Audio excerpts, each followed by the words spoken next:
First and foremost, I would like to thank you all for stopping back by or dropping in for the very first time.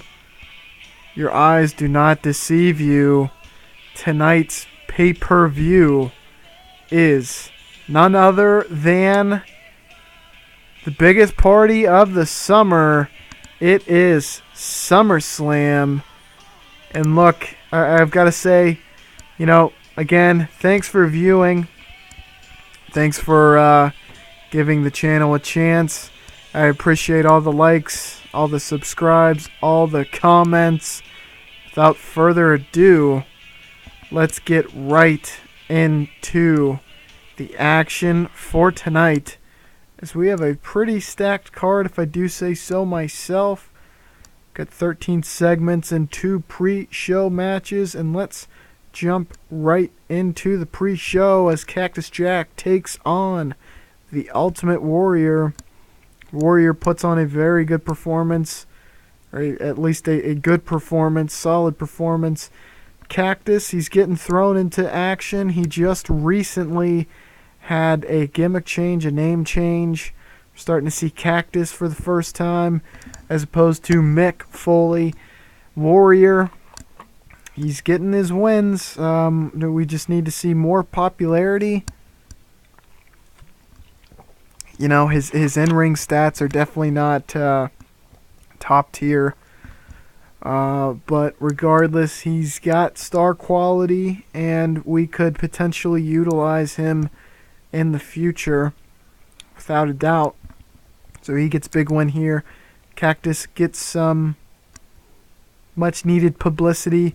He hasn't been in the limelight too much recently, but his time will come soon, and this is just a sample of what is to come. Then we got Davey Boy going up against Tenro. Davey showing off his skills and getting thrown back into action. We haven't seen him for a little while. And Tenro we haven't seen for a while, as he was in rehab in the game for months. Finally came back, and Davey Boy gets a win over him. I figured this could potentially improve Davey's in-ring prowess, increase Tenro's popularity in a losing effort, and also give Davey Boy a win, after over a pretty good performer. And yep, I was expecting this. Tenro high on painkillers. That's not going to be good. We're going to have to probably suspend him now. We sent him to rehab. Word on the street is that suspension can work just as well as rehab, which I don't know if that's just misinformation. If it is, let me know, so you can save me from messing up these situations in the future. But it's 28 days as opposed to the months and months that you'll get when you send them to rehab. So at least from a time perspective, it won't be nearly as bad. And hopefully that will work, because his first contract is starting to come to an end, and he is rapidly approaching 40. So we have a lot to do. He wasn't someone I could just plug and play so much. I needed to build upon him, and him missing these long chunks of time is not helping his cause. Nonetheless, we're on to the main card, and we got a highlight package between Flair and Steamboat, who have been feuding for quite a while. They had their match at Great American Bash. Flair would come out the victor, and Steamboat has been trying to get a title shot any which way he can. He enrolled or, became involved in the King of the Ring for that very reason. He came up short, but then on the next pay-per-view, or the last pay-per-view, White Wedding, he won a fatal 4-way to become the #1 contender, and now he is facing Flair in a best 2 out of 3 falls match. And they have had some really great segments on TV, and this is just a taste of what we've been doing on TV. A lot of Flair calling out Steamboat, and Steamboat coming out to face him. eventually getting the better of him. Once with the help of the MegaPowers, and two, him just kind of being sneaky and being able to get around the Four Horsemen and get to the leader, who is Ric Flair. And now here we are, showing the highlights from their first match, giving a little taste of what is to come.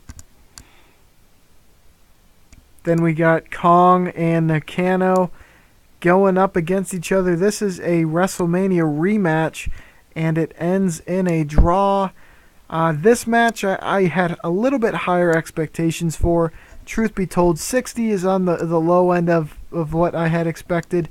Nonetheless, these two are in good position. Kong, the champ, obviously a little bit higher than Bull. Bull hasn't been used nearly as much as AJ, so for her to get a 57, I can see it. Plus, they're both heels. Regardless, the division as a whole, even in kind of not a terrific bout, still we're in the 60s. They're pretty solid. They have a foothold finally, and I think that we're starting to establish a solid foundation to which we can build this division on. Then we have Brett going up against Scott Steiner. Scott Steiner's been very promising in his matches as of late. A couple good pre-show performances, as well as doing well on TV. And he just seemed like a perfect guy to put in this second match of the night following the women's bout. Brett also, this is a decent spot for him right now. Because, I mean, we are very stacked, this roster, and storytelling-wise, it's kind of hard to find spots for guys like Brett. And that does sound like I'm underselling his capabilities, but I disagree. Brett is someone, he put on an 84 in this performance, and he elevated a youngster who needed it. I think that this helps both Scott and Brett. Brett gets a win, a title defense, and Scott is kind of now being thrown into title pictures.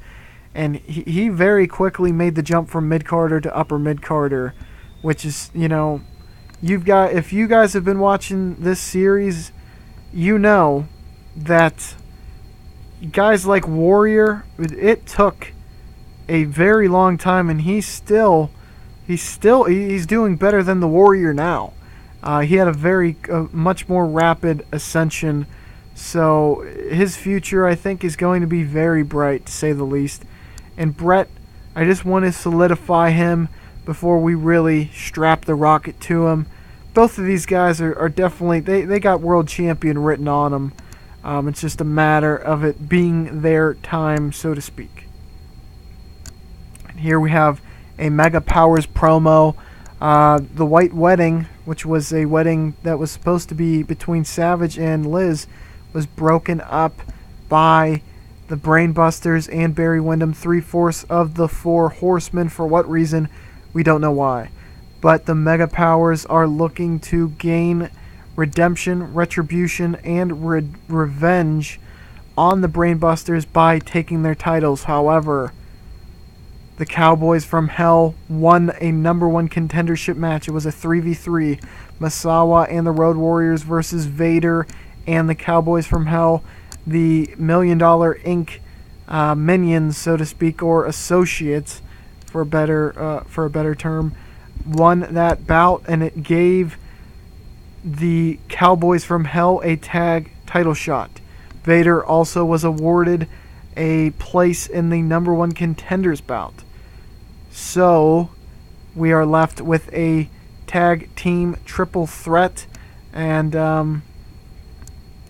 what more can I say? 3 of the very best teams, I would argue, in all of wrestling. I know New Japan they consistently won the best tags. These 3, though, with the Brainbusters ascending the way they have, with the MegaPowers having won the Crockett Cup, which was really the reason that they were able to insert themselves into the bout, because the Cowboys from Hell argued, we're the number 1 contenders, and the MegaPowers said, well, we beat you in the finals of the Crockett Cup and never really got a title shot out of it. Now, you could say that's on them because they never really pursued it, but, I mean, there was a wedding at hand, so what are you going to do? But now that they have a reason to go for the titles, i.e. revenge, they are going after them in full force. But before we get to that, we have 3 members of the $1 Million Inc. going up against JCP, Jim Crockett Promotion alumni.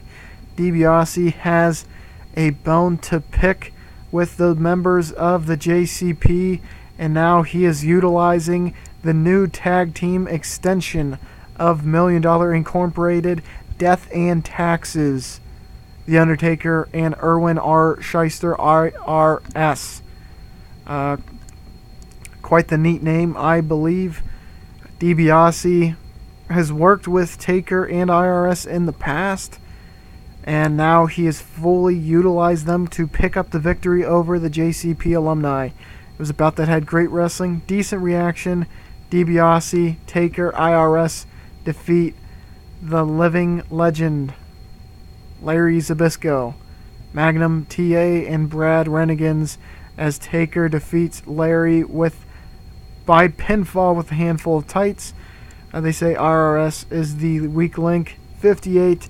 Yeah, I would agree with that. Brad has an 84, Magnum 80. He just can't get off that 80. He's had an 80 his last 5 matches, I believe. Larry Zbyszko 82, again IRS 58, Undertaker 78, DiBiase 90. Now here we're trying to establish this new tag for certain. We want Taker and IRS to look strong. We want Taker to look strong especially. And also we want DiBiase to bounce back. These 3 JCP people, they're a little bit expendable. We can have them lose a few matches, and then when we need a face in that upper mid-card range, then we'll utilize them. But they are not the future so much as they are going to be used to get us to where we need to be.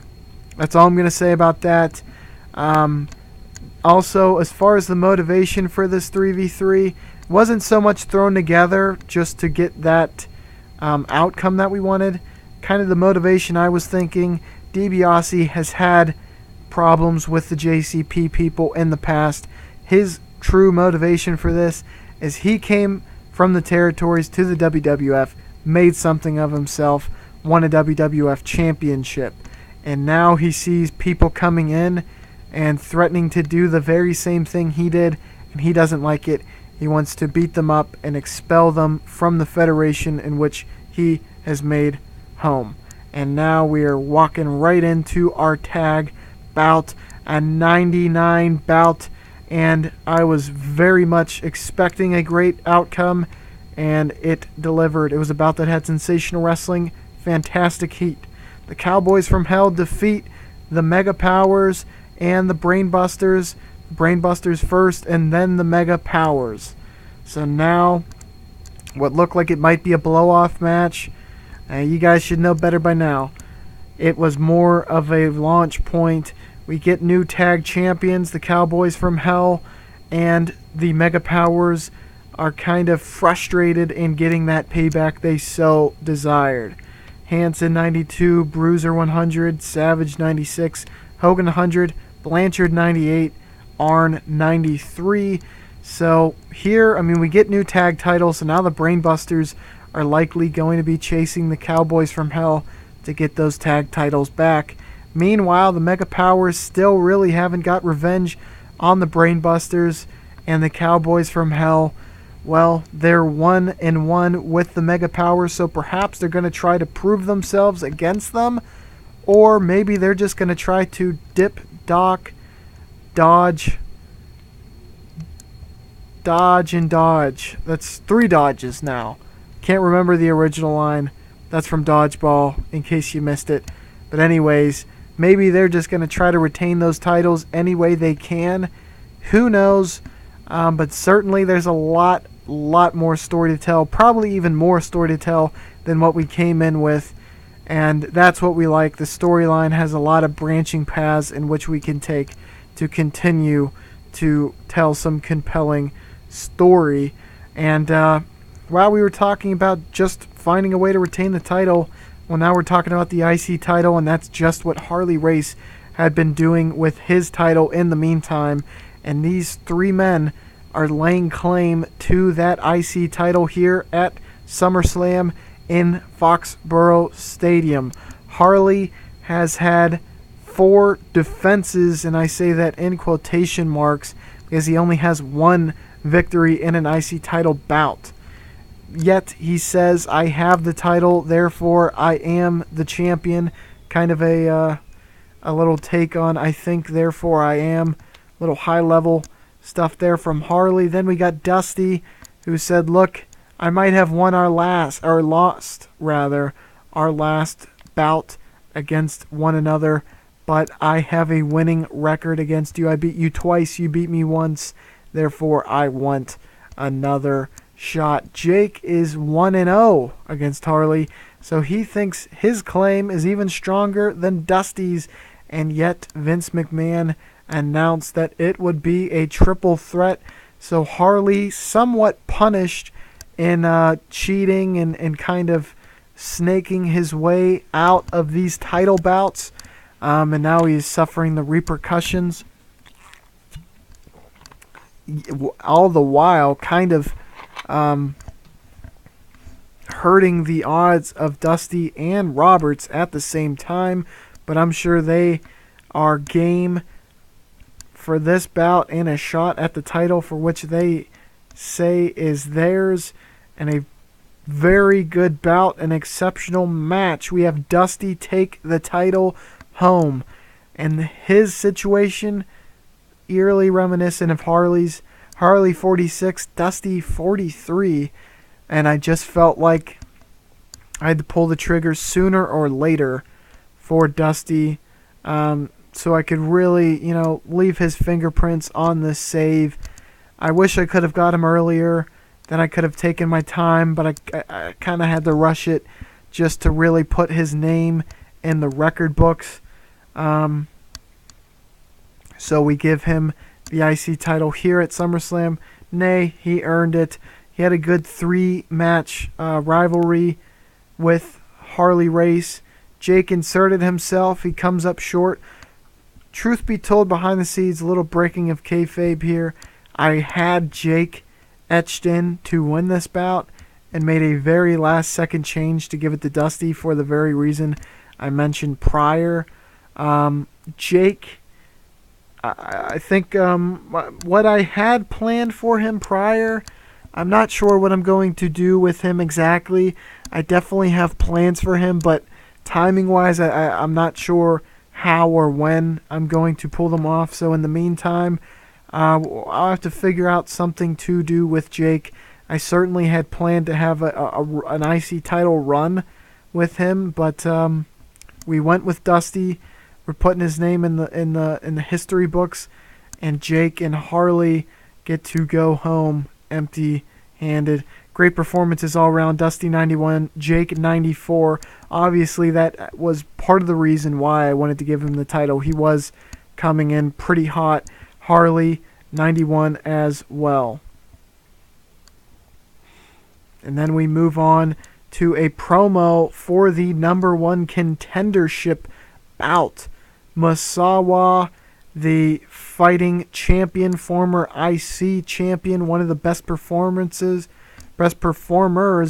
and one of the top men on the mic. Sting, a former King of the Ring winner this year, actually, and a tag title holder as well, looking to become the big champ. Adonis, former IC champ.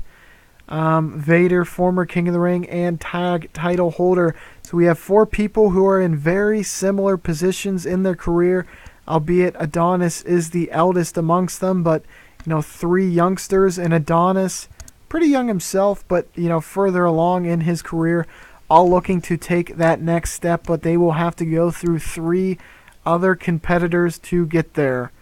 And this is going to be a very exciting bout. 4 very good in-ring competitors, 4 people who are on the ascension towards the top, and 4 contenders for the top title, who will be facing either Ric Flair or Ricky Steamboat. And here it is, a 90 bout, about what I expected as well. Superb bout, great heat. Vader defeats Sting. The order elimination, Adonis first, then Misawa, then Sting. Sting did very well. Vader 90, Sting 93, Misawa 90, Adonis 85. Very similar to the last Fatal 4-Way. And here, we're just putting heat back on Vader. We're showing very clearly he is a monster heel. He is a threat. He is a force to be reckoned with. Misawa and Sting, clearly they are the two young up-and-comers who I'm kind of, biding my time, trying to figure out when would be the very best time to give them the belt. But with Vader winning here, his time may very well be now. Adonis, don't count him out. Obviously, he's an IC title holder, so for him to win a championship would not be out of the question. However, we've been jobbing him out just a little bit too much, which is why his performance kind of lagged behind his contemporaries. So we're going to have to find a different role for him in the meantime, just to kind of strengthen him back up before we really can utilize him as a top title threat. Nonetheless, great performances all around, about what I expected for the lead-in to the main event. And let's check out the segment, as we have what I called a post-match segment. Didn't want to spoil it. We have an attack perpetrated by Taker, IRS, and Ted DiBiase on Vader.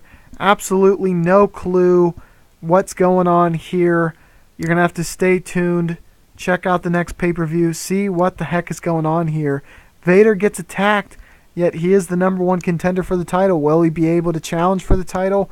Why are these three attacking him? And what does this mean for the $1 Million Incorporated? But without further ado, let's get into the main event. Ric Flair versus Ricky Steamboat. They had a phenomenal, absolutely outrageous, stupendous 5-star match at Great American Bash, and now they try to follow it up with a best 2 out of 3 falls match. Steamboat, the challenger, former IC title holder, has never held the big gold in the WWF. Ric Flair, the NWA champion, a perpetual champion, and one of the fresh faces from the JCP, Jim Crockett Promotions, to waltz into the WWF and win the main event of WrestleMania and becoming champion